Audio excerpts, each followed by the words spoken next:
June 10th, 2014.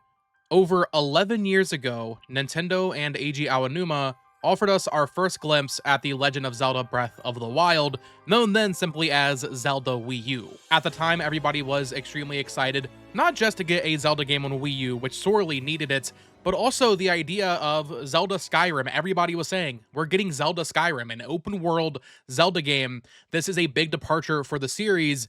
I don't think anybody knew at the time just how big Breath of the Wild would become, but also just how long we would stay with this Hyrule, with this Link, and with this cast of characters. So in this video, I want to talk about the entire era of Breath of the Wild, starting from that reveal in 2014, all the way up to the release of Hyrule Warriors Age of Imprisonment, which, by all accounts, could very well be the end of this Hyrule, the end of this Link, the end of this Zelda. We might not get another game with these characters, so I just want to sit down and talk about the fantastic games we have gotten over the past 10 years, talk about the highs and the lows for this era of Zelda, and really just reflect on all of these games, because all of them are very important and very special in their own way. Of course, if you are new here and you enjoy Zelda coverage, I would appreciate you liking the video and subscribing. Let's get into it. Alrighty, folks, welcome back to the channel. My name is Botox Games. I hope your day is going well. So the main reason I wanted to hop on here and do this was because I actually just rolled credits on Hyrule Warriors Age of Imprisonment last night. And as the credits were rolling, I was thinking about it like, wow, this specific iteration of Link and Zelda have been with me for almost half my life. I'm 25 right now. I was 13 when Zelda Wii U was announced back then in 2014, which is so crazy to think because to me, it feels like we've had these characters for like a couple years, and most of the Zelda franchise was the, Link to the Past, Ocarina of Time, Twilight Princess, Green Tunic Link, which to be fair is still the majority of it. But the fact that we've had these characters and this art style for 11 years is kind of crazy to really think about. And I know some have issues with that, certainly. Tears of the Kingdom has its naysayers, and the Warriors games, of course, do as well. And even in general, the open-air design of these open-world Zelda games, I know is not for everybody, but the success level that we've seen for Breath of the Wild and Tears, I don't think anybody would have ever thought that Zelda would become that. Because at the time, Twilight Princess was the best-selling Zelda game. Everybody just wanted more games like Twilight Princess. However, there was also this fatigue after Skyward Sword. People were getting a little tired of that traditional formula.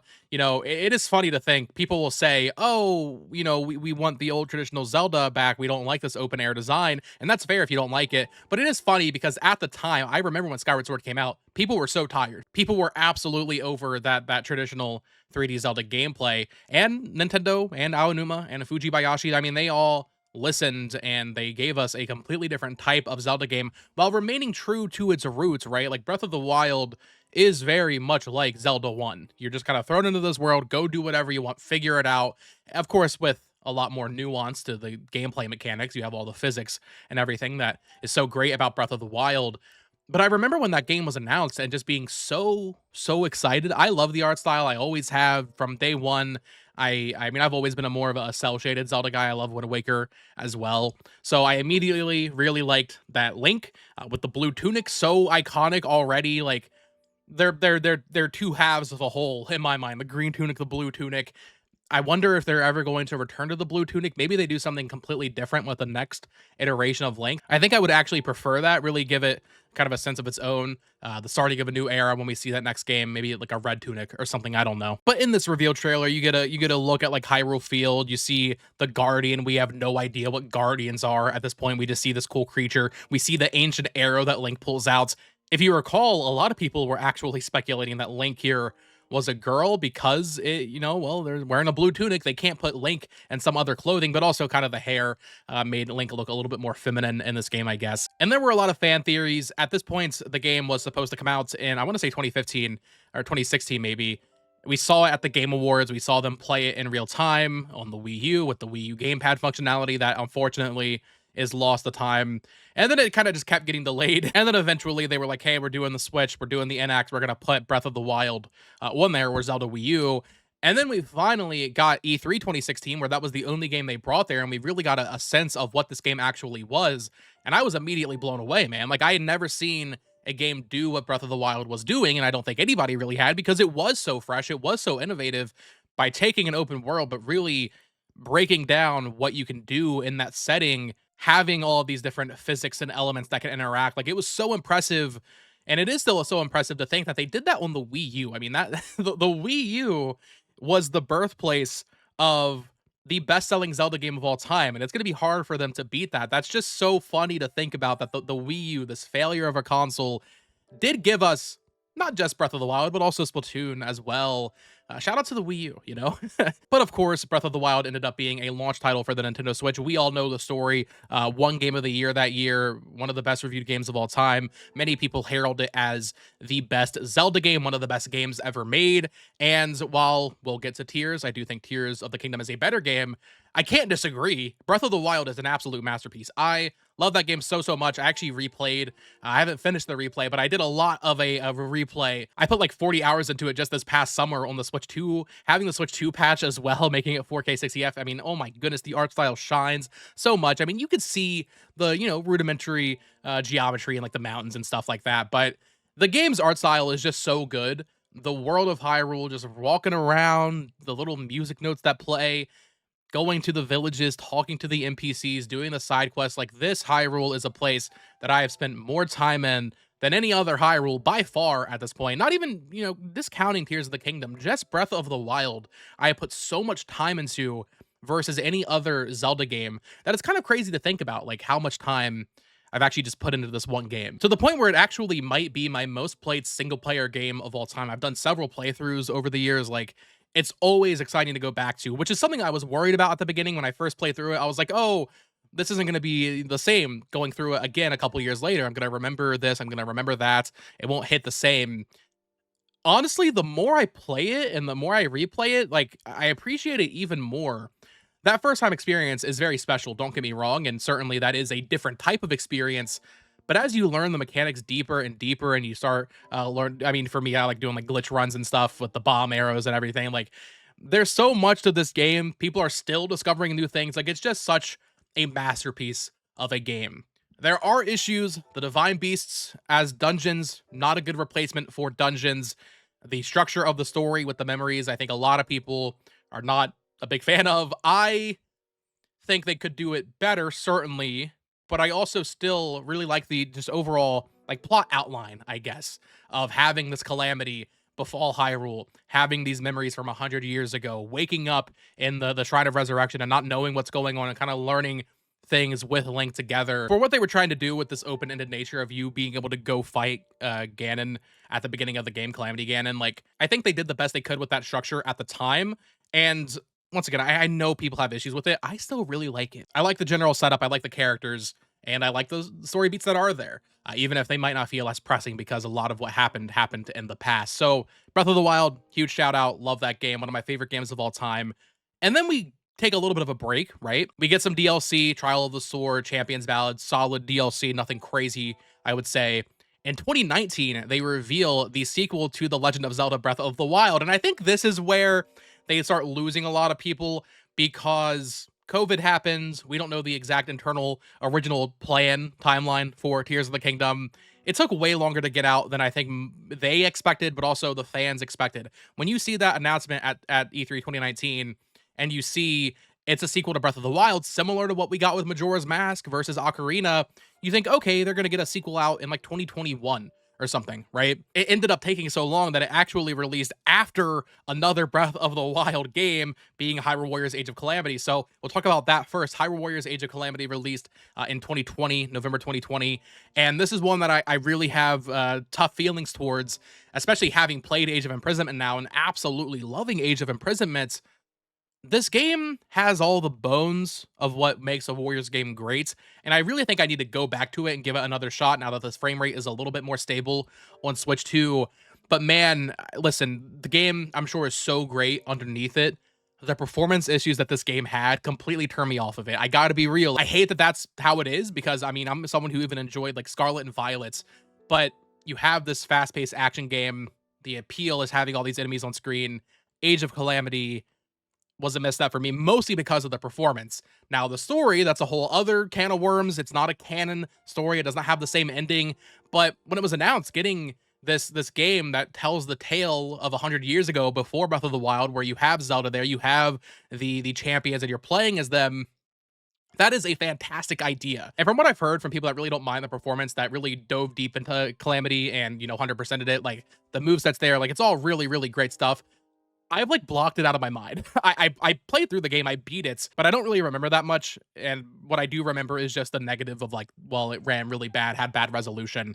So I think I really wanna give that another go. I hope Koei Tecmo patches it on the Switch too, makes it 60 FPS, bumps up that resolution, because if they do that, I would probably like it almost as much as Age of Imprisonment, in that same ballpark.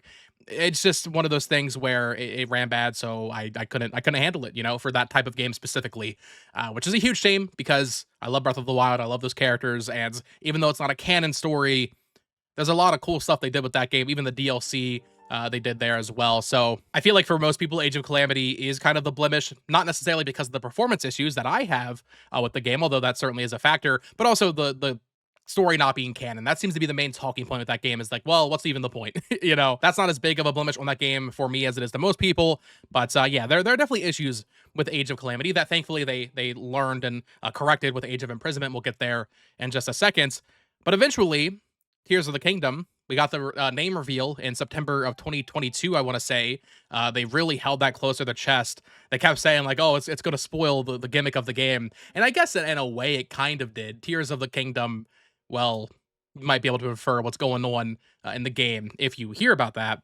But Tears of the Kingdom, we got the title. And this one had really weird marketing where we saw the trailers every couple years. It would pop up at a Direct or E3 or something. But it wasn't until about a month before release that they really started going hard marketing this game and telling us what sets it apart from Breath of the Wild, where we learned about Fuse, we learned about Ascend, and all these different abilities. It wasn't until April 2023, which was just a month before the game came out. So I would say, in terms of like keeping the fandom satiated, they did a pretty bad job, kind of just building up this game. It was all at the very last seconds. They should never have announced it in 2019. Lesson learned, I suppose. They haven't announced the next one, so I think that's pretty clear that they don't want to do that again, right? They messed up by announcing it too early, but they came through in the end with the marketing. The marketing in those last couple of weeks was really exciting. And then we got the game May 12th, 2023, I want to say, May 10th, 12th, something like that. And it was fantastic. And my hot take is always that I think Tears of the Kingdom is simply Breath of the Wild, but better. Now, we talk about first-time experiences. I know some people, they have such a moment in time with Breath of the Wild, and that game was so important, especially not just to Zelda fans, but even to Nintendo as a whole. If you're a Nintendo fan, like, that game kind of saved them. The Switch did, but also without Breath of the Wild, what was the Switch in that first couple of months, right? It had that crazy masterpiece, one of the best games of all time thing going for it on launch day for the console. Tears of the Kingdom is a very iterative sequel, but because they took so long with it, because they cooked it for so long, they're reusing Hyrule, but they're adding so much to it. They're adding the Sky Islands, they're adding the depths, which I would say is maybe my one bigger criticism with it is the depths. That is definitely one of the things about Tears of the Kingdom that I don't love too much, but also, like, you don't really need to interact with it that much. If you don't want to, you go down there for a couple missions, but otherwise it's mostly just optional content down there. But you took Breath of the Wild, you took that template, and Breath of the Wild, I love it so much, but lacking enemy variety certainly was one of the bigger things there. Weapon durability, they kind of fix a lot of these issues, or maybe I guess some people would say they put a band-aid on them, where they put a lot more enemies in the game. You got to give them credit for that. Like, they got the Gleeoks in there, they got the Horriblins, like there's more enemies in Tears of the Kingdom that keep it fresh. But also weapon durability, big issue in Breath of the Wild. They don't necessarily fix it, but with Fuse and how you can combine weapons and power them up, like, to me, that basically did fix it for me. I know it's not a complete total fix of that system, but I thought Fuse was so much fun in that game, and just Link's weird abilities, right? Like, Ascend is crazy. The fact that you can go into like a cave and use Ascend and just come out top, like, that is such a unique mechanic in a game, and the way they use that in the shrines, I don't know, man. I think Tears of the Kingdom's awesome. I also think the story is a lot better.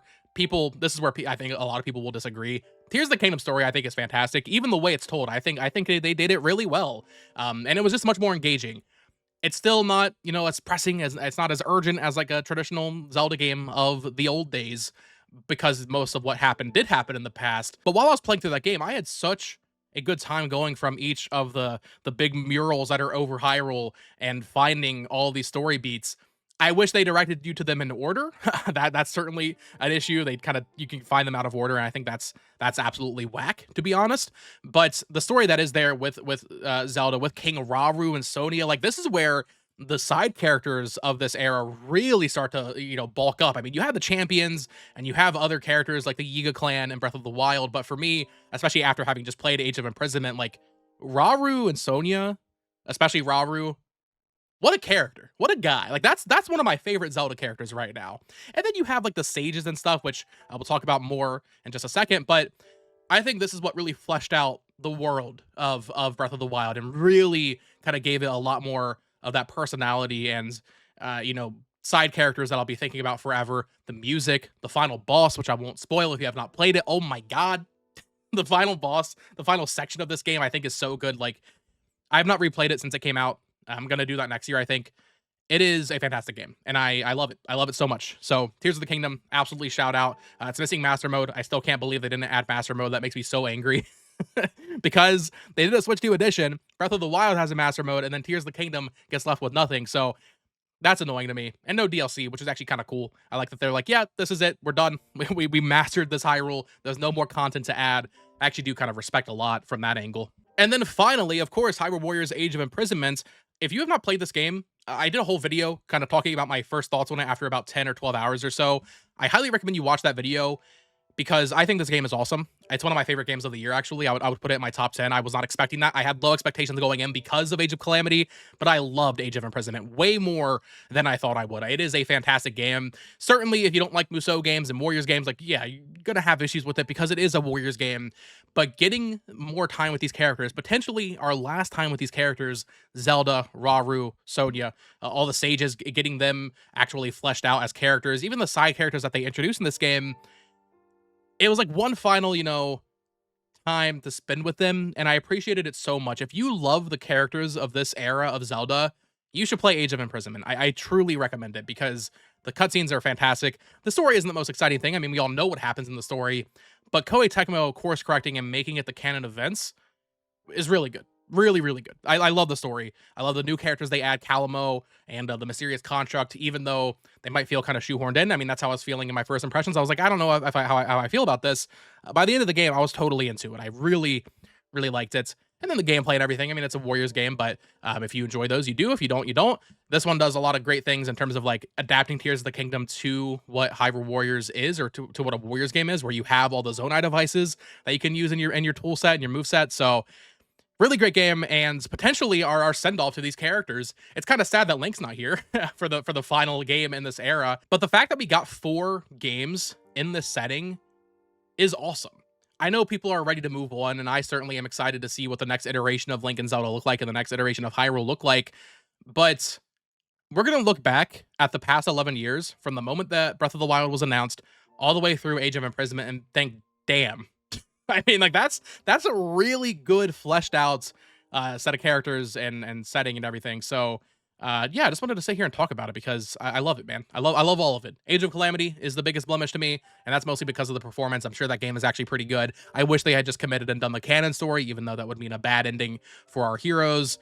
Maybe they go back and patch it and fix the ending or something, and that'll make that game way more enticing, I think, to most people. What the future beholds, I don't really know. I don't think that's for me to talk about in this video. I'm excited for the future. I think we will see that next 3D Zelda probably next year, to be honest. And maybe that'll be a reinvention, or maybe we're not done. Maybe this isn't the end. Maybe Age of Imprisonment is not the end of this era. I mean, we're all kind of assuming that, and I think it's the likelier assumption, but also we're getting a movie that I personally think it'll be Ocarina of Time or Twilight Princess inspired, but maybe not. Maybe that movie is going to be a Breath of the Wild movie. Maybe we'll get more spin-offs with this art style and with these characters. Who knows? I mean, the sky's really the limit.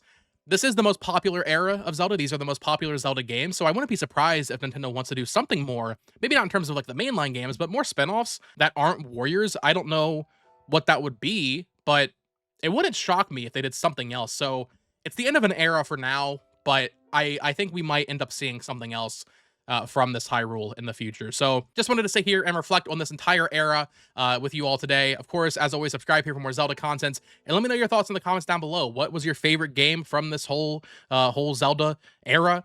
What were the highs for you? What were the lows for you? I'd love to get a discussion going down there. Of course, like I said, check out my Age of Imprisonment video. I think I might do some more stuff on that game because I really like it. I'm still playing it. I have like 30 hours now. I'm doing all the side contents. So maybe more Hyrule Warriors videos. But until then, folks, peace.